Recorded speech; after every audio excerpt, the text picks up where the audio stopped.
Greetings, Nick with Sweetwater here, and welcome to What's on Your Pedalboard. Now this episode's going to be a little bit different, as you'll find out why in a minute. I'm here with Rabea Massaad, a fellow Brit with hair like I used to have, and he's here to discuss his pedalboard, but it's not his regular pedalboard. Pray explain, my friend. So the reason it's not my, well, hello firstly, it's nice to be here. The reason it's not my main pedalboard is because I was doing something a little bit more specific over here at Sweetwater, which was going over some new Victory product, and I wanted to bring a pedalboard that I felt best would sort of represent what you might find on most players' pedalboard, if that makes sense. You know, things. What a normal person's pedalboard does. I suppose kind of assumptions. Right. Is probably the best way to describe it. So I made an assumption that most people might have a tube screamer, for example, or a fuzz, you know, or some reverb. So I built a board out of that, from that kind of perspective, as opposed to the kind of thing that I suppose I would use very specifically for myself and the kind of music I do, if that makes sense. Gotcha. Now, we all know you as a YouTuber, and you also play live a lot. So your board, you already told me, is pretty impressive. So I'm going to hold this man's feet to the fire right now and say, will you please film an episode with you in England and myself or Don over this side and show us your actual pedal board? Because it's something of Nassau size, I think. It's like a Google server farm. It is, yeah. What, 3 Strymons, 5 fuzzes? Something like that, yeah. Yeah, so please, he's committed. Will you say yes? I say yes right now. Excellent. We've got 2 for the price of 1, folks. Anyway, so let's quickly go over what's on this board and why. So over to you, my friend. Thank you. Okay, so I guess first things first, guitar goes in here, and then the first thing I'm hitting is the Boss OC5, because I guess my main thinking for that was that it would track best if the guitar was the first thing to hit it, as opposed to after like a distortion or a distorted signal. Good thinking. That makes sense. So that's why I put that first, and then out of that we go into the 1973 Bender fuzz by JHS. They released a series of, I think they're called the Legendary Fuzz series, right. I think, a little while back. They did 4, and the Bender was the one that I enjoyed the most. Yeah, that's based on the old Tone Bender, of course, and 1973, as I was reading it earlier, that's the one Josh had, and I like the fact it's got the JHS mod on it as well. So yeah, so I have quite an acquired taste when it comes to fuzz. Sometimes I find that some fuzz pedals I don't really get along with. Usually it tends to be the really traditional ones. Right. And I can't really tell you why, other than when I come across a fuzz that's been inspired by an original sort of traditional style fuzz circuit and then kind of modified a little bit, like this one. For some reason I just find that they're a little bit more versatile. Gotcha. Maybe for the kind of tones I like to get, because I tend not to use fuzz just on a clean. I'll put it on high gain. Right, gotcha. To make the amp so boosting like, the boost. Yeah. Yeah, so it sounds like it's just going to blow up and explode. But I really like that sound, so I suppose my fuzz criteria might be slightly niche, as it were. So we go octave to Bender, then where after that? So then out of the Bender goes into the Maxon OD8, which is a tube screamer. Right. And the reason that that's there is because most modern guitar players that play high gain amps tend to use a tube screamer in front. Right. And more often than not, you find it's usually the Maxon. It's just a great solid overdrive that you never put the drive up past 0. Right. But you boost the balance or volume and just get it to tighten up the high gain tones, which I generally use with this, you know. Right. Well, actually, I don't use it so much with this one because it has one built in. Gotcha. The 50-watt version I do. So you've got that nice bump with the low end roll off and a little bit of high roll off, so you've got that punch. Exactly that. Cool. And then the Revival Drive Compact, which for the most part stays on any board that I have that isn't aimed at kind of heavy modern stuff. Right. It's on there. Gotcha. So the reason I'm holding a Strat is because with a board like this, it's more likely that I'll be using a Strat. With you. Yeah. Whereas when I'm using something like my other board, the Google server farm board, as we'll call it, yeah, I'm using humbucker guitars. So therefore, I don't find that to be as beneficial on that board. Gotcha. But as we know with Revival Drive stuff, like the way that it works with either a clean or a high gain amp seems to just, well, I'll demonstrate in a moment. It just really works well. And then in the loop, got the Walrus Audio ARP87 delay and the JHS 3 series reverb. simple delay, simple reverb Right. in this situation, rather than Strymon and really, really advanced kind of reverb and delay machines. Gotcha.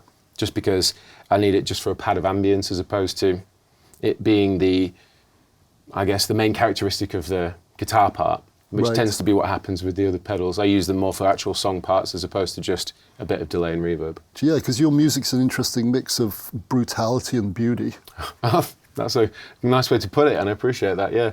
I like heavy riffs, but I also like really chilled out, clean stuff too. Yeah, and with those two, you're getting the best of both worlds with all those pedals, having heard it before. So without further ado, let's hear some stuff. Yeah, okay. Well, we'll start with the clean stuff, running the VX100 Super Kraken for Victory, and I'm actually running it on the Crunch channel. Right. With the gain kind of low.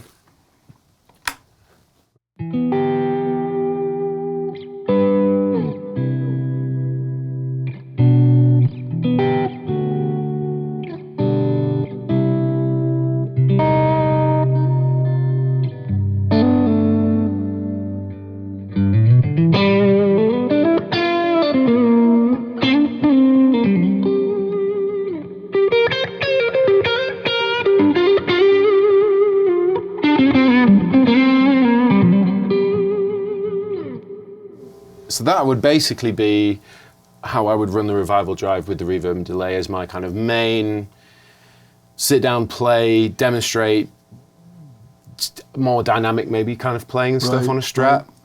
More often than not, that's what I'll end up doing, is just sitting and playing with this combination. Just reverb, delay, Revival Drive with a little bit of the crunch from the amp. Right. And for some reason, the Revival Drive kind of rolls off the, like for example, if I go,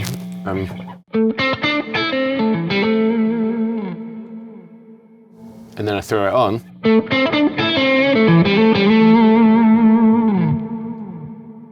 you get instantly like more sustain and like more, there's a bit more gain and stuff, but it's just bolder. Do you see what I'm trying Right. to say? Yeah, yeah. It's a bit more in your face. Girthy. Girthy. Good Yeah, word. yeah. Good word. And it's touch sensitive as well, which is what I really like about the Revival Drive. Exactly that, you know, when you go to do the kind of, the picked stuff.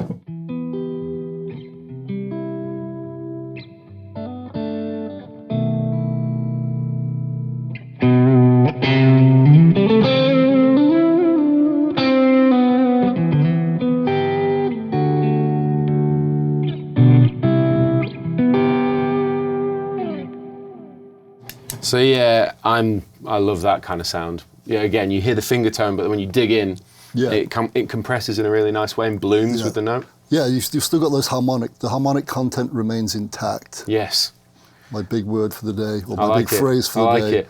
So yeah, that would be my kind of chilling out, playing some kind of, I don't know, like feely. I like to call it the Feely. feely guitar playing. And yeah, and then I guess the other side of the board is more Larry. Gotcha. So Feely and Larry, Yeah. interesting. I'm You know- stealing those. Larry being, you know, when someone wants to flip the table, you know, kick off a bit. That's what, Yobbo at closing time, yeah. absolutely, yeah. So, yeah, the Bender and the Maxon and the OC5 are kind of what will happen there. And I'll try and demonstrate it, but obviously quite a bit of gain. I am sat right next to the amplifier, so let's see what happens. Right. Firstly, OC5, because on a Strat with a little bit of gain, a little bit of crunch, I love the sound.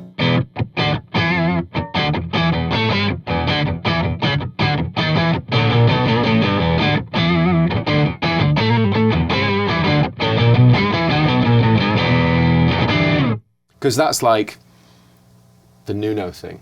I was about to bring up the Nuno name. Yeah. 'Cause, it's a little bit of him in your playing. You don't have black fingernails, but you are playing I thought like that was the a man step too far.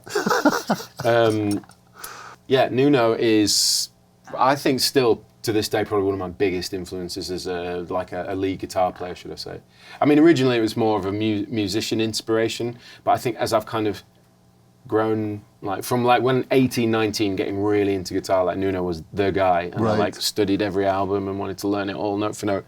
And as I've gotten older and more into kind of different genres of music, you know, I look to him for getting inspired for that stuff, you know, the attitude-y, octave, funky, just dirty stuff. I really like that. Yeah, he does it so. I mean, I had the good fortune of seeing them right when Porno Graffiti came out, and they were frighteningly good. In fact, I saw them open for ZZ Top. Wow. And it was, what a bill. Yeah. Nuno and Billy. Yeah, yes. Fair play. Yeah, pretty jealous.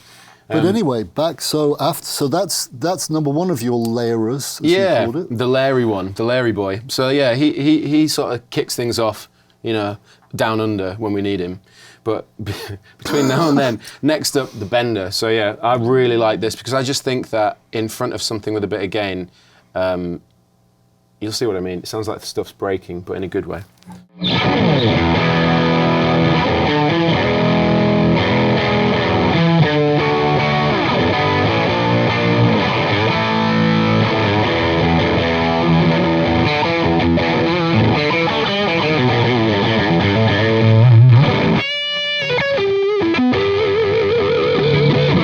So it's like, it's angry. Yeah. If I leave it on, it's really noisy too. But where it gets really fun is putting the octave on. Yeah. So.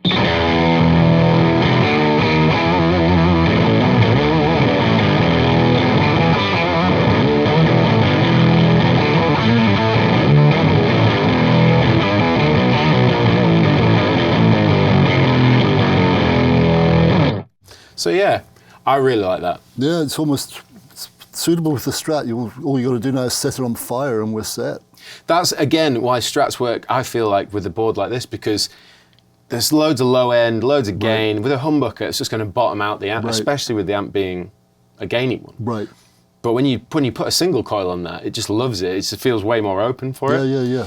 But so yeah, and then with the Max on, that's kind of more of a utility pedal on this board for the sense that I wanted to demonstrate how it tightened, and the V4 Victory amp tightened up with it. However, you can use it to sort of do the same kind of thing with that tone. So again, I'll have to do it in quick succession because it's loud. Right. But it should focus everything a bit more. Gotcha. So.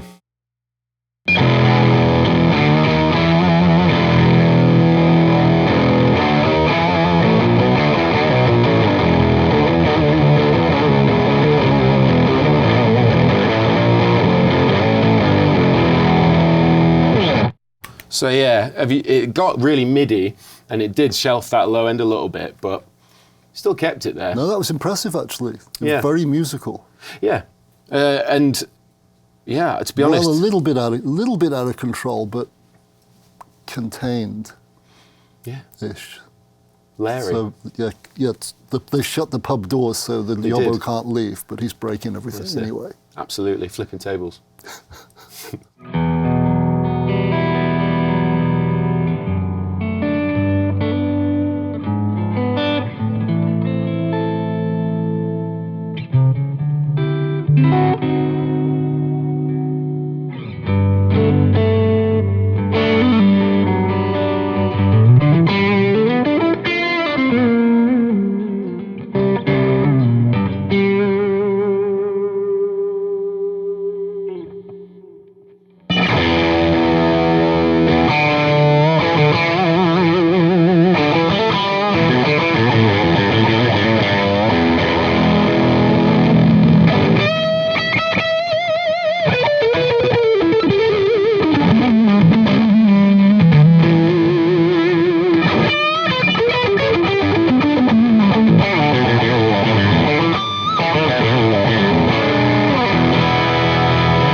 So, 6 pedals, 4 fingers, a pick, and there you have it. Of course, with this splendid amp that you had a little bit of something to do with, because you voiced it. We haven't discussed, however, that fine piece of wooden ornamenture that you've got the pedals placed on. What's the story with that? It's pretty neat. Thank you. Yeah, it was actually a gift from Janice Pedalboards, I guess, as I know them as. Me and a friend of mine, Rob, were out doing some clinics in Boston, like 5 or 6 years ago maybe, and a couple of chaps from Janice came with a couple of pedal boards, and as a gift, gifted them to me and Rob, and I've just used it since really for things like this. If I need a small rig, I'll take this board. If I'm doing a pedal demo at home on my own YouTube channel, I'll tend to use this board because it's just nice and neat, and I really love the locking jack inputs on either side of it. It's a really subtle but nice touch that makes a difference. And the fact you can sneak up the power supply underneath. Yeah. It's kind of well thought out. And it's sturdy. I mean, to be fair, and like I don't have a case for it. I put it in my suitcase, and it made it here in one piece. So that's good. Plus, you could dry your dishes on it because it would look pretty good next to the sink. Yeah, it's good for propping up the plates and the crockery. There you go. Did it with my Denby, my 1970s Denby crockery. Worked really well. 1970s to go with the Blender 73. Oh, there you go. Yeah. Perfect. So, talking about the chap you know as Rob. Yes. Is that a Mr. Chapman, by chance? Certainly is. The Chappers? It is, yeah. So, out of respect to Rob and the fact it's a wonderful guitar, I think this is a great guitar with the single chords, but I'd like to see you leave by playing your Mr. Chapman signature with humbuckers to see how this bad boy performs. And before I say adieu, I just want to remind you, good fellow, you've promised us your main pedal board via the Zoom. So you heard it here first, folks. There will be another installment of this with the, what did you call it? The Google Server Farm. Yeah, the Google Server Farm will be with us shortly. Awesome. Rabea, thanks, mate. I really appreciate it. Thank you. So by digital magic, he will change guitars and play wonderfully as he's done throughout. And that's $20 you owe me for that plug. Thank you, good night, thanks for watching. Over to Rabea with the guitar change.